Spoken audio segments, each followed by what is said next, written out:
That's weird. That's weird. Kind of weirding me out. You are a sad, strange little man. It's crazy. This is crazy. This is crazy. Isn't that weird? That's weird, man. It's strange. What's up, campers? Welcome back to episode 84 of Camp Strange. I am your camp counselor, Alex Tobin. And I'm your other camp counselor, David Stokes. And we're back to bring the spooky, wacky, weird, strange, and coronavirus. That's all everybody ever talks about nowadays, so I'm just going to make it the word. It's coronavirus. It's just what our life is now. I don't know. I mean, as probably you could figure out from these two different audio type files that we're dealing with, David is in Montana right now, and I'm in Los Angeles. David got out of this state while he still could, and he went to Big Sky. Was it a Big Sky State? Big Sky Country, Big baby. Sky State? Oh yeah, it's a Big Sky Country. So he has all the clean air, and I'm just breathing in all the virus apparently. But you know, we're not gonna let that stop us. We're doing this via FaceTime. It might be kind of weird because we're recording independently. We're looking at each other through a phone. We're hoping that there's not as much of a lag, but we're gonna try everything we can to make this an enjoyable experience during this time you guys are stuck inside, because this is supposed to be comfort food, right? Mm-hmm. It's supposed to be like we're going on with our days. It's all normal. Nothing's different. We just happen to be inside. So, and as you know, before we get into our longer stories, we have to cover the news. And since the news is all about this damn virus, I'm gonna tell you a little something that might make you a little brighter in the virus, you know, as 14 elephants get drunk on corn wine and pass out in tea plantation. Okay, yeah, why not? I didn't know corn wine was a thing. Well, I didn't know either, but in this village in the Yunnan province in southwest China, see, here's what's going on right now. All the animals, since there's no people, they're all like coming out, and I mean, the negative part of this is like the monkeys in China were like running out, and like they don't have the tourists there to bring them food. Did you see that? No, so I didn't. They're like running through this. Oh, they're like running through the streets and like fighting over like scraps, which is really sad. It's kind of interesting though to show like how much these tourists feed these monkeys, even though you're not supposed to do that. Or the monkeys just steal the food, because that's definitely a thing too. Or your sunglasses. But yeah, they love all the monkeys are raiding the Oakley stores. Oh my god, they look so cool. They look so fucking cool right now. But apparently these elephants broke into this corn wine field. I don't know what it is. They got into somewhere get into a village, getting drunk. They got drunk on 30 liters of corn wine. Whoa. So yeah, all these elephants broke in. They drank a shit ton of corn wine, and then they went to a tea garden like nearby, and they just all passed out. And apparently it takes about 10 liters of alcohol to at 7% to get elephants drunk, because obviously you know, they're larger animals, but it said that they proportionally they have less blood than humans, which is kind of interesting. That's stretched thin. It's proportionate. It's proportionate. Yeah. But yeah, 14 elephants wandered into the village and you know, got drunk on wine. But sorry, I have to say this little side note, kind of interesting. Speaking of monkeys running in and stealing a bunch of sunglasses, I knew somebody that worked for Jurassic World, the first one of the sequels or whatever. Oh, like they worked on the movie, not the actual park. Yeah, they worked. No. Well, actually, what I was gonna say is that they worked on the movie, and something happened where it was like bad weather or something like that, so they had to like postpone. And they had security guards guarding like the fake park they built, and they filled out all of the shops with like real things, like you know, real alcohol for like the what is it? Not Tommy Bahama. Who's Cheeseburger in Paradise? Who's that? Yeah, the Parrot Heads. Fuck. How am I blanking What's on that guy's right name? Now? Are you calling him Tommy Bahama? No, that's the clothing that his fan base typically wears. Yeah. Holy cow. Anyway, yeah, there's like North Face, Jimmy there's Buffett, like Oakley. They were like, Jimmy Buffett, yeah, like Jimmy Buffett's like Margaritaville and everything. Like there was like real stuff in all of these shops for product placement. They filled out the stores because they wanted to have their product placement in the movie. And apparently, while like this hurricane or something was going on, a bunch of people broke into the park and stole everything from the gift shops. I've never heard of that. Everything. You'd think that would be like Yeah, a well-known thing. I know. All the North Face jackets, all the glasses, all the alcohol, everything was taken from the gift shops. And when they finally picked up production again, they had to restock everything. Sorry, just kind of like an interesting crazy. side note. Yeah, I'd never heard that before. Yeah, so anyway, but yeah, elephants drunk in a field. I mean, who doesn't love that? That's just fun. Good old family fun. Well, David, you got something else for us? You know what I love? What? 77-year-old men who don't abide by the law. A 77-year-old man arrested by police for hunting Pokemon amid lockdown. Oh, he's doing the game? What's it called? He's playing Pokemon Go. Pokemon Go. Yeah. He's a man in Spain. A man in Spain, 77-year-old man in Spain decided, fuck this. I need to go get that Drowsy.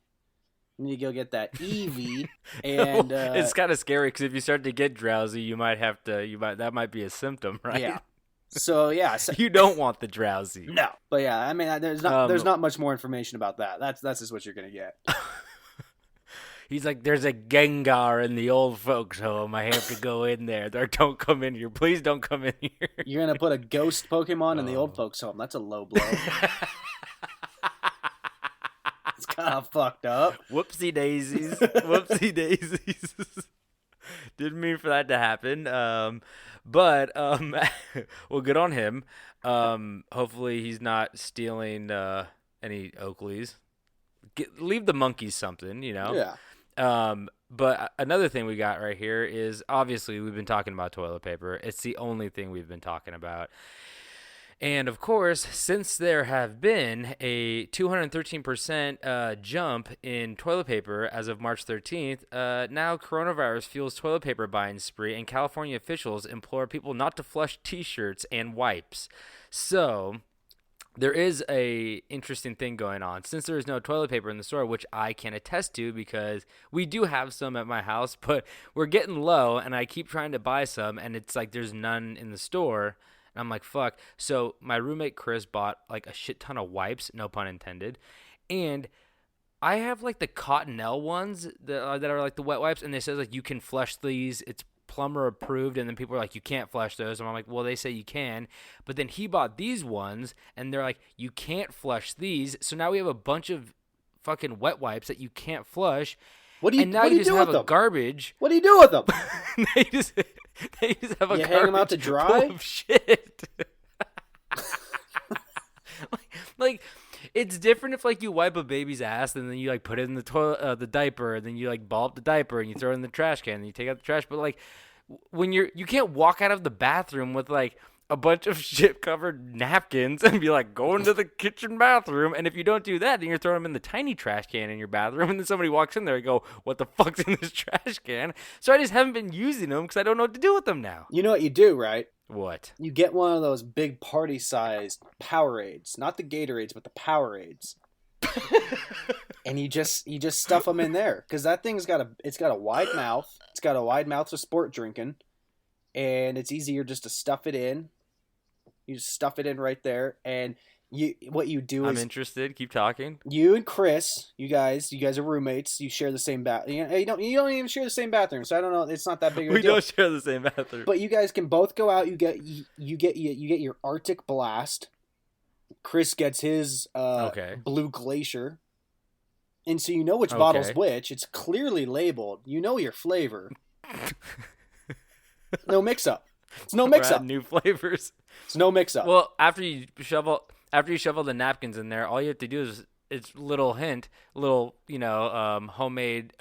If you want to make some kombucha, you just fill it with water to the brim, and then you let it sit for 2 weeks. Now you got some kombucha. Make sure kombucha? You got to live by that 2-week rule, though. If you try to get into that stash early, you're going to be in big trouble. Fun fact, though, we actually are making kombucha right now. We have some in the closet. This is not. You shouldn't add that in after you were just saying that. No, I know. No, we're making regular kombucha. We're trying it. All There's right. no wet wipes involved. Also, we totally glossed over the fact that people are fucking tearing up T-shirts and wiping their asses with those. Well, that's and then nothing new. flushing them. Have you been to a public park? That's nothing new. What? Does that happen? All the time. I don't know. Anyway, yeah, so they're just cleaning up a bunch of shit out of, like, they have a picture of what they've cleaned out in, like, the last week, and it's just, like, wipes, T-shirts, wipes. It's fucking awful. It's like that Berg thing that's, like, they found underneath London or whatever. It's called, like, a shitberg or something like that. Yeah, what Just was like that? A bad bird? It was like a caked, yeah, it was like a caked giant like iceberg of shit and like toilet paper and wet wipes and tampons and everything else you flushed on the toilet. That was pretty bad. That was a few episodes, man. That was like 20 episodes ago, at least. I mean, they're forming all over. They're only getting stronger at this point. Yeah. But All right. okay, do you have one more news story? I have two more. I should have gone first. Okay. Yeah, you fucked up. The FA was forced to confirm they are not using Wembley Stadium to cook the world's biggest lasagna. Who's the FA?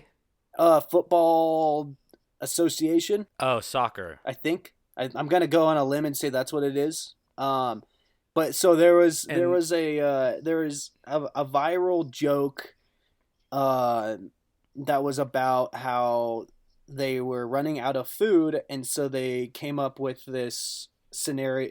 These drunk guys made up this joke, and they made up the scenario that he basically sent a voice message on WhatsApp saying that since they're running out of food, they're going to cook the world's largest lasagna on Wembley Field and use the heater on the field to cook the lasagna. And then they were going to have drones lift up pieces of lasagna and deliver them to each home.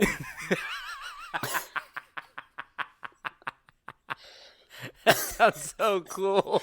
And that was like, if you Google it, you could probably find it. It's a funny little sound clip the guy made. He sounds completely serious. But yeah, so the they had to confirm that was just a joke. People kept asking.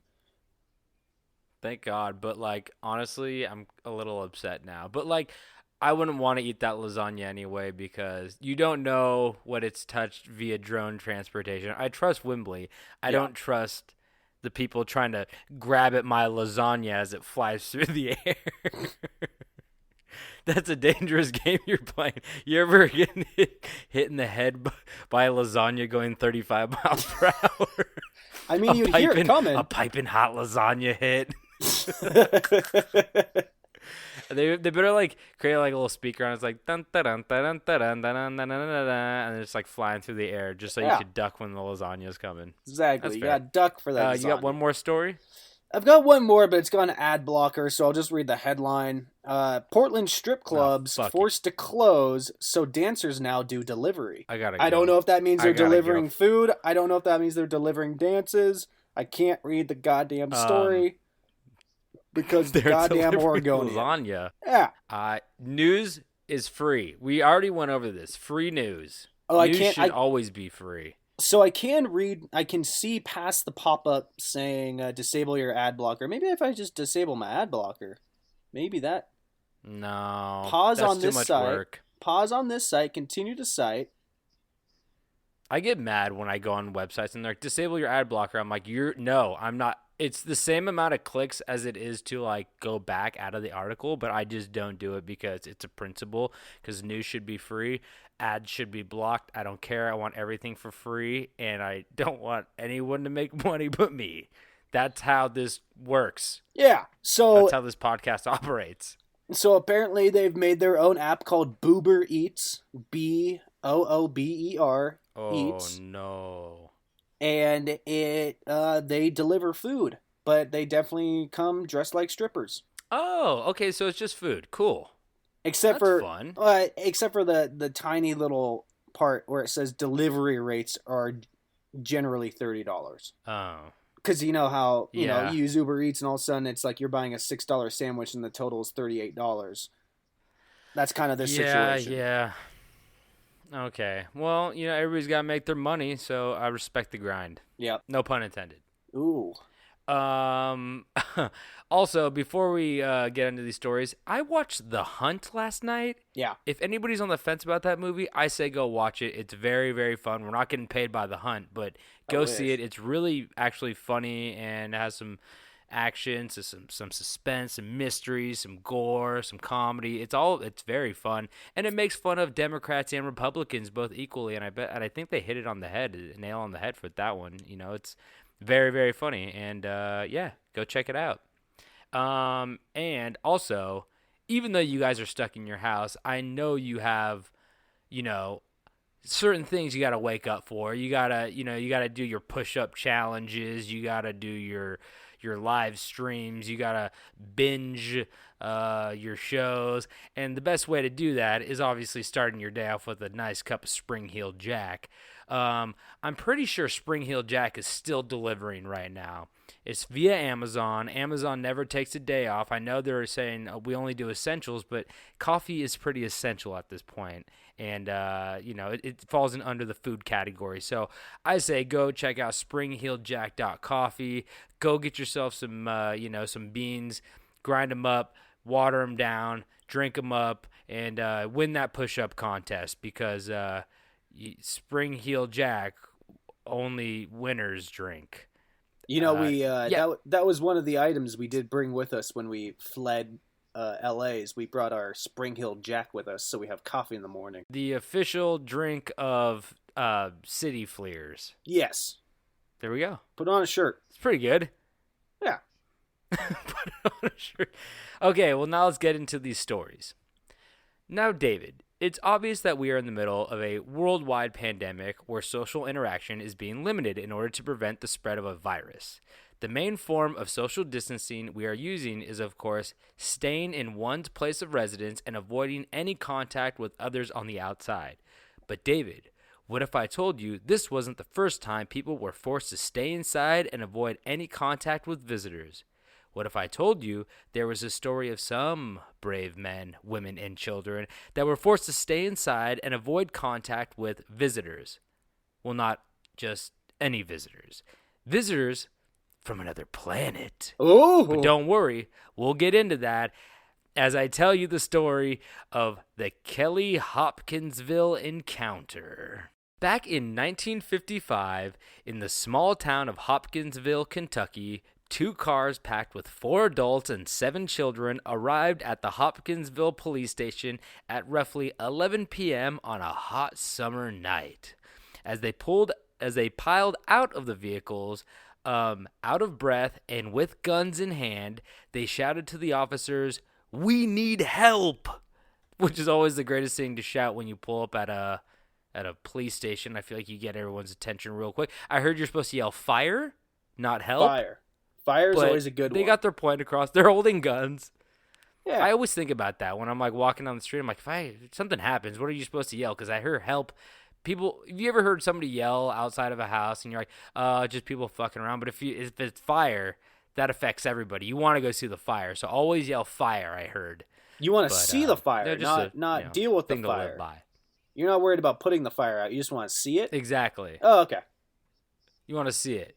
Who doesn't love a good fire? Yeah. So, as the officers ran out to help the civilians, what they heard next sent chills down their spines as the gun-toting Hopkinsvilleites shouted, "We've been fighting them for nearly 4 hours," which is that's a long time. I would have to say pretty It's concerning.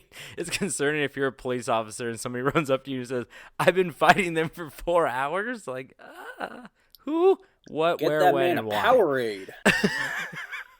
No, not the one in the closet. That's kombucha. Oh yeah. So, once they caught their breath, they explained to the police the battle in which they just survived, and it went like this.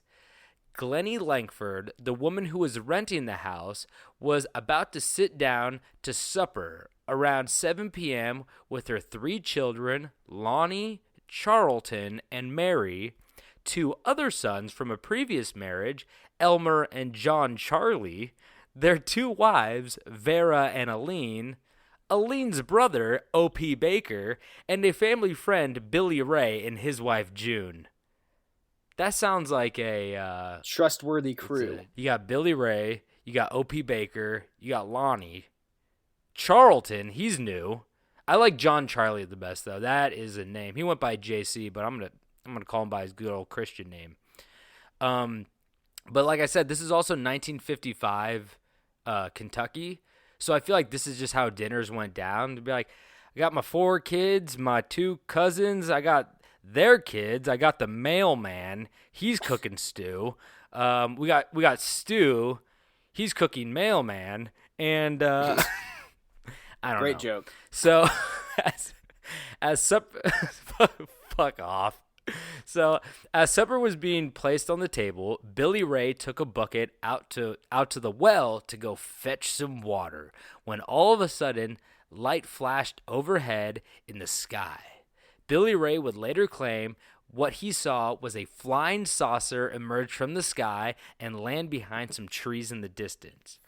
Billy Ray ran inside and told the family about what he had just witnessed, but after taking a look outside for a short while, they went back in for their dinner. You know, just to like, oh, okay, Billy Ray, he saw some lights, he thinks it's a UFO, let's just like play the game so Billy Ray doesn't feel like he's so stupid, but they didn't see anything, so they're like, okay, let's just go back and eat possum pie. So, about finished with the possum pie, all of a sudden, they heard a noise, followed by the dog outside barking, which I feel like is always like the first thing you hear in a horror movie. You're like, oh, fuck, like this is not going to be good. It's Once always the dog the dog starts barking, man. and then Game over. And then little Kenneth goes missing, and then it's all downhill from there. So, once they heard the dog outside barking, Elmer and Billy Ray went to go investigate, and that's when they first saw the culprits emerging from the trees. So, without any hesitation, they drew their guns and shot at the creature. But as soon as they shot the first bullet, other creatures of the same kind began to emerge from the trees. And these ones, yeah, they apparently seemed bullet resistant for when a bullet would strike one, it sounded like shitting Shitting a bullet. Ooh. Like buckshot. When a bullet would strike one, it sounded like shooting a tin can or a bucket. So they're just getting bullets ricocheting off them, apparently. So the 2 men decided to run inside for cover into the house, and the children began taking shelter under the beds. Also, little side note, Vera and Elmer, the couple, were carnival workers, so I feel like I don't know what carnival ride they were working with. I'm hoping it was like the little BB gun kind of get up, but if not, we all know carnies are resilient people, right? Like, oh yeah. They're the ones that should be on the front lines because you're not taking them down with just a little ray gun. It's going to take a lot more. They've seen some shit. They watched the guy lose his arm on the Caterpillar roller coaster ride. They've been there. They've done that. They've seen all those big stewies hanging from the prize zones. A carny right? will do anything for $5. I'll tell you that much. Even stand on the front lines in an alien battle.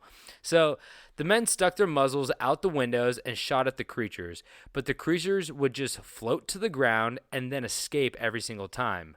The men continued to fire at the faces in the trees, though, going through entire boxes of ammunition without any progress. The family estimated that about 12 to 15 creatures were involved and that they all had large eyes, antennas, were about a meter tall, had spindly, useless legs, and human-like hands. Yeah, I mean, that's not fun. I don't know how they knew that their legs were useless, but what do you mean it's not fun? It's not fun That when you're sounds being like a attacked lot of by fun. a bunch of fucking aliens. I don't know. This is 1955 Kentucky. It's either this or Look at the Rock. Yeah. And I'm taking Alien Battle in the front yard. You Yeah? ever play that game? I would look at Dwayne The Rock Johnson all day. Mrs. Langford trying to calm the situation by asserting that the creatures had not tried to harm anyone, suggested that they drive to the police station instead of, continuing this 4-hour battle. So once they told the police of what happened, the officers followed them back to the property. The police remained there for about 3 hours and found shell casings scattered everywhere, bullet holes in the trees, and broken windows, but no creatures. So the police left that night, finding nothing, but decided to check on the family first thing in the morning once everyone got some rest. The 2 officers who returned in the morning were told by neighbors that the families had packed up. They probably panicked too, but they packed up and left after reporting that the creatures had returned at about 3:30 in the morning. So they weren't done after that battle. They just went and got some reinforcements. And the neighbors told them that no shots were fired the second time when they showed up at 3:30 in the morning, but the creatures apparently scratched at the house and made noise walking on the roof. Also, apparently, I heard that it yanked someone's hair. It yeeted their wig off, apparently. Not wig, but, it was trying to wig snatch, apparently, and they got the fuck out of there real quick.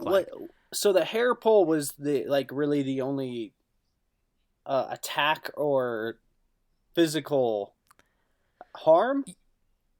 Yeah, I'm guessing because they did have human-like hands, so they can grab hair. Useless legs.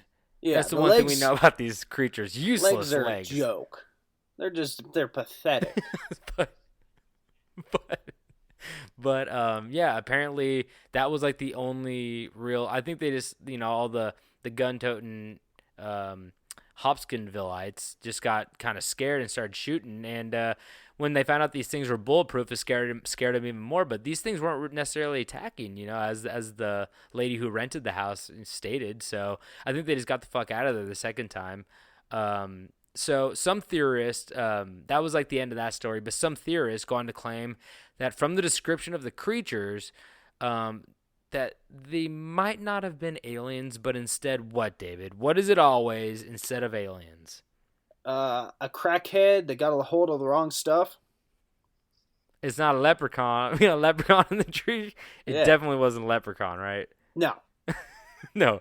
It was a great horned owl, or a bunch of them, apparently, which is actually very similar to the Flatwoods Monster, if you remember, because that's what they think the Flatwoods Monster was as well. Yeah. Which was the 10-foot farter and the quickest knife in the West episode, I believe. How the fuck do you remember that? They also believe... Well, I just remembered... I don't know. I remember the title for some reason, so I went to go check out the name of the creature, because I was like, what creature was that? They also believed it was an owl, but it's got a weird mind like that. I don't get it.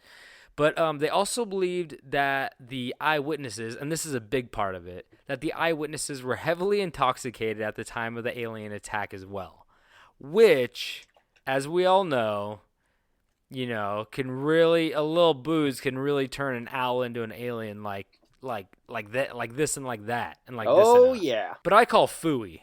I say it was aliens with useless legs, because that is what I always believe, and I will stand by that till the day I die. It's an easy go-to. This story was actually birthed the expression "little green men." As before this, UFO inhabitants were only referred to as little men, surprisingly. But the eyewitnesses also never mentioned the color of the creatures, which is another very interesting thing. But the newspapers did, saying that the aliens were green in color. So the eyewitnesses never said these aliens were green at all, but all the newspapers were like, "Oh, little green men," and then every other newspaper ran with that, and they're like, "They saw little green men." So it's just kind of like a hearsay thing that got out of control, and that's actually how we got the green alien as opposed to the gray alien. So that's a lot of movie titles and books were actually based off of little green men, which actually came from this story. Oh wow! So okay. They also, it's kind of interesting. And they also refer to the creatures as not aliens, but goblins or Hopkinsville goblins, which actually ended up being. It all comes full circle, David, to Pokemon. Okay, because you know how much I love goblins. Ended up being the inspiration.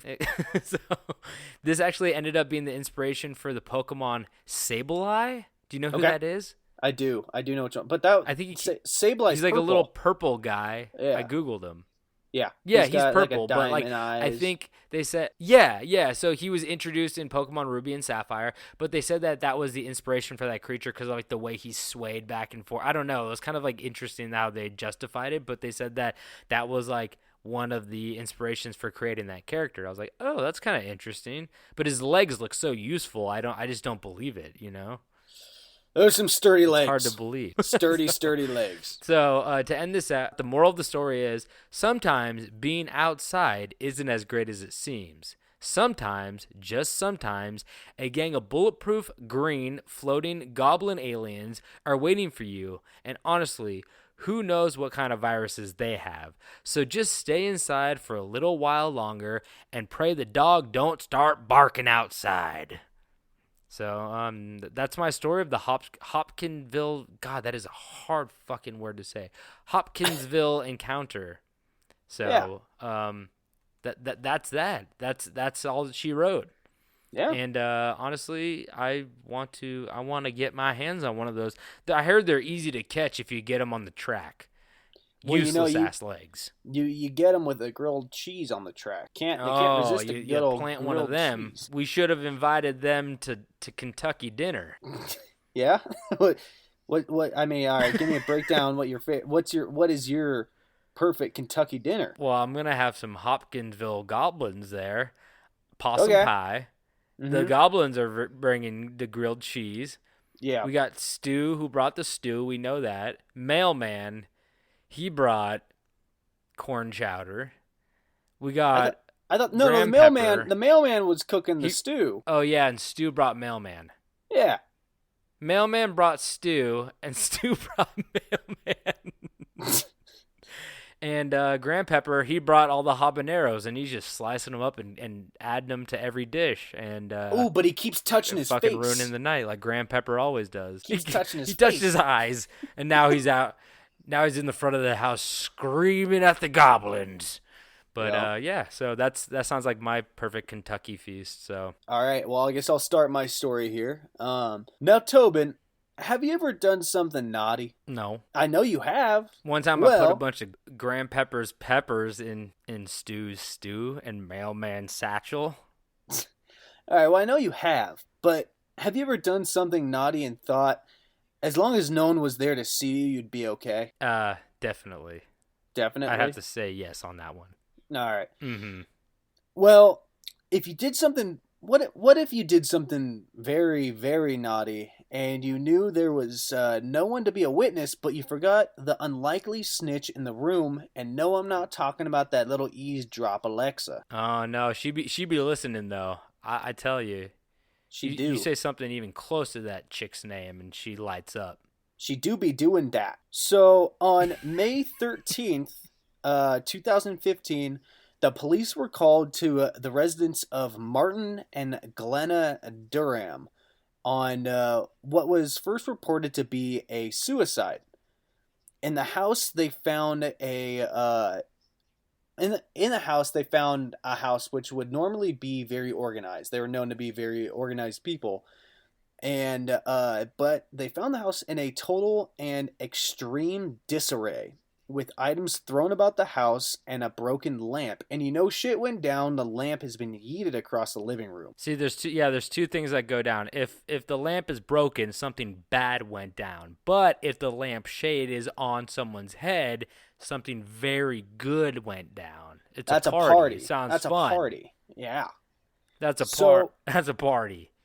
So Martin Durham was found in the bedroom dead from 5 gunshot wounds, which would not be a good case for Oh, that suicide. sounds like a party.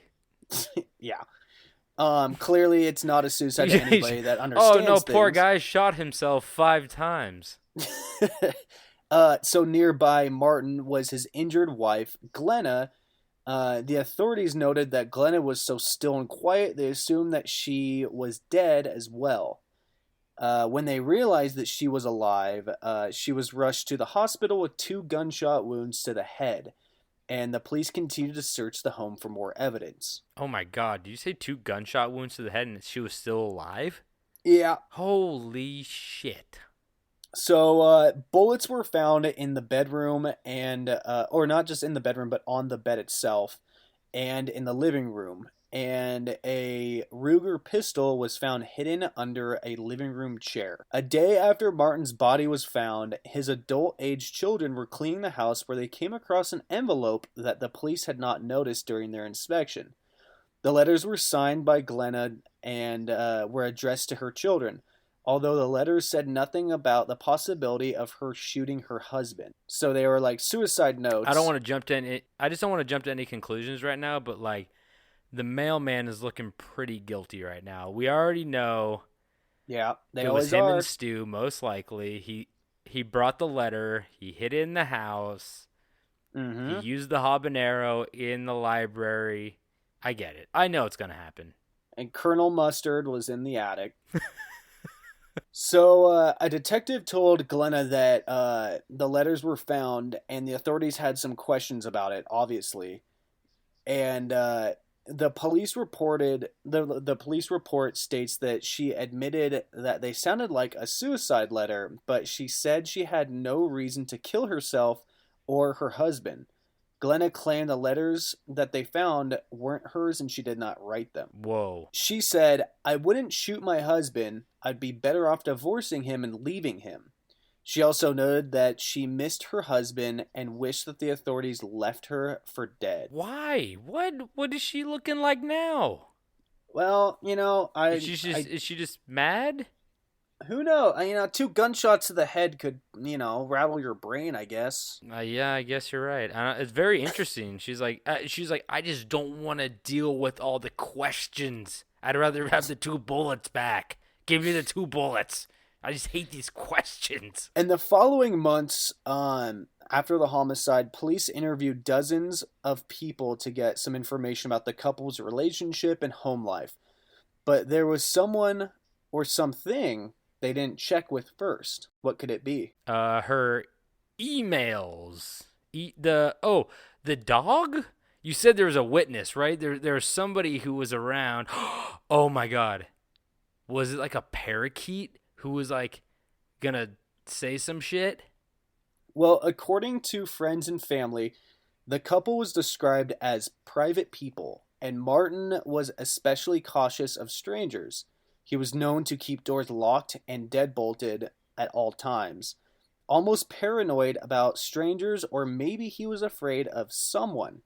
But police noted previously that there were no signs of a break-in before his killing. The couple would argue, as many do, and friends and family said Glenna would joke about waiting for her husband to die or wanting to kill him to collect his possessions. That is my favorite joke to tell at book club. Isn't I that fun? can't wait for my husband to commit suicide with 5 bullets. One of their daughters said she would laugh at the comments and was never bothered by them because she never saw it becoming, you know, a reality. It's just like a family joke. You don't get it.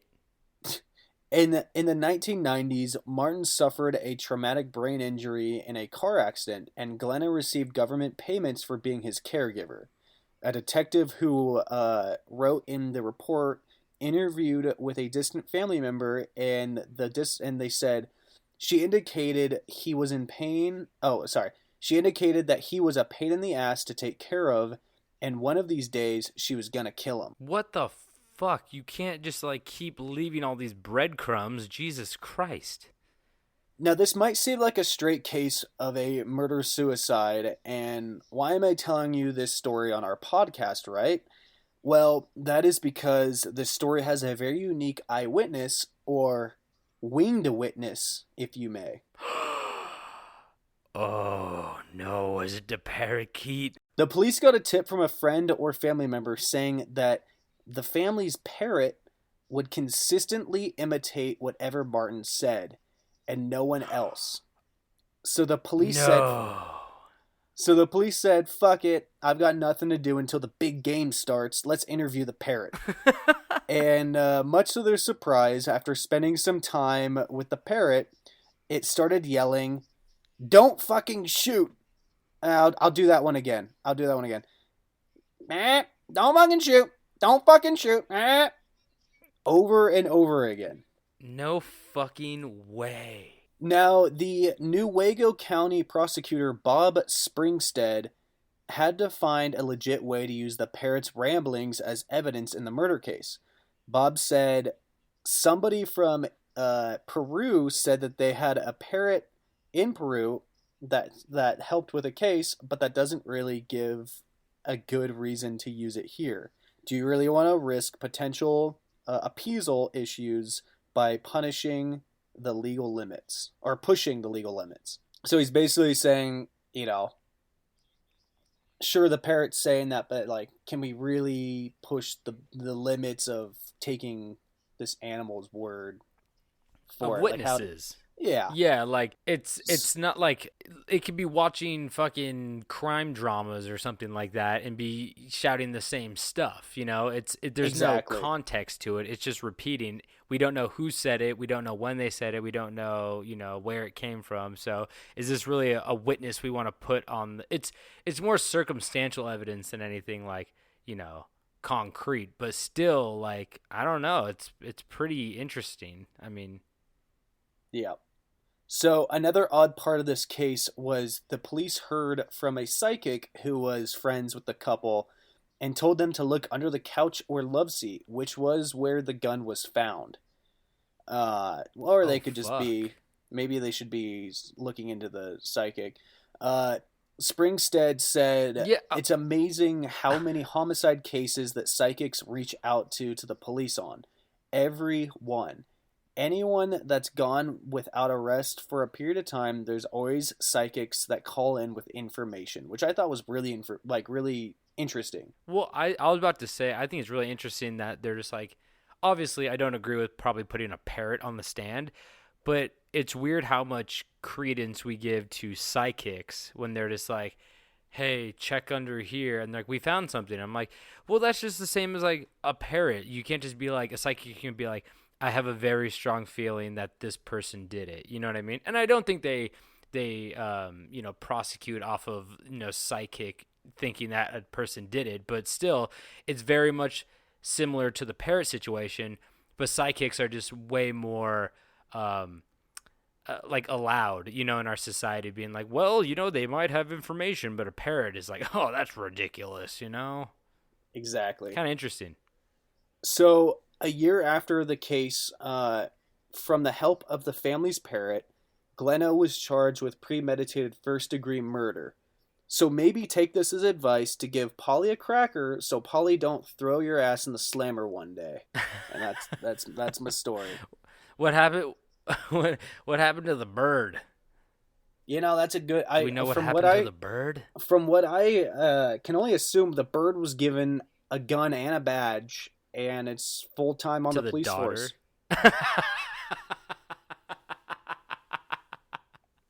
That's a cool ass bird. It's I kind want of to see that interesting bird. that both of our stories kind of surrounded birds. Owls and parrots. There you go, man. That's unplanned. just how it is.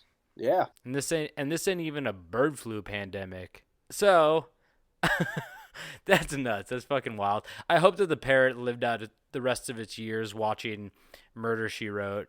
And, I mean, it could still be alive. That was only 5 years ago. Cases. Oh yeah, I don't even know how long parrots live for. I think like 20, 30 years, something like that. Who knows? I don't know. I feel like birds live a long time. I'm not 100% sure. But you looking it up, David? How long does a parakeet live for? I am. Well, for fuck's sakes, what? A kakapo can live up to 95 years. I don't think that's correct. It's got to be. It says it. You said a cockatoo? No, a cockapoo. Oh, Kakapo. It's crazy that both those names are fecal matter. It is. A cockapoo? Oh, you look at these birds on another Google Image, and they all look like they're fucking 100 years old. It's true. They're old. That's an old animal right there, baby. They come from. One hasn't been born in 90 years. They come from the volcanoes. Yeah. Anyway, I think that wraps up our stories for today. We hope that this is listenable. I mean, we're trying something new. David might have to edit some stuff, but we're trying something. You know, we're trying to keep you guys entertained through this quarantine and being stuck in the house and keeping it so you guys think that it's still normal, you know? Which it is. Yeah, we've Just, got a solid working like fine. 2.5 second delay on everything talking to each other, so it's gonna be a fun edit. But the good thing is I've got lots of time. So yeah, we'll figure it out. And if you guys want any more information, go to campstrange.com. Click all the hyperlinks for the Instagram, Facebook, Twitter stuff. We got a store. You can check that out. If you want to leave us a review, hopefully not off the quality of this episode, but just overall content over the last 83. We hope that you do, and we hope it's positive. If you guys want to send us anything, send it to campstrangepodcast@gmail.com, and we will respond. And David, what else do we have in the store for these lovely folks? I've got a brand new, freshly drinking, large Powerade for your wipes. And we got some water to add to your wipe bucket to make some kombucha, gingerade flavor. Nah, I've got LeBron James's toenail clippings he left in a hotel room. Oh, man. We got Uncle Fester's light bulb that he shoves in his mouth and he lights it up. No one knows how he does it to this day. It's a real mystery. I got I've got a cockatoo cage. We have a rock you could put a smile on it and talk to it from now on, and it's your new friend in your home, because you're not lonely. You got a rock. You're doing good. We've got a 13-person video chat room of everybody trying their best impersonation of Joe Swanson saying, "Hey Peter." Hey, Peter. Hey, Hey, Peter. hey, Peter. That's what we did that about 2 nights ago. We had about 12, 13 people all shouting, "Hey, Peter." It was bad. Bonnie. It was real good. But I think that's it. I think that's all we got today. So we'll stop now so David has less to edit. So thank you guys for tuning in. We love telling you these stories. And before we leave, David, do you have anything to say? Stay inside, wash your hands, and don't touch your fucking face. Good advice, David. Thank you so much. And don't forget to stay strange.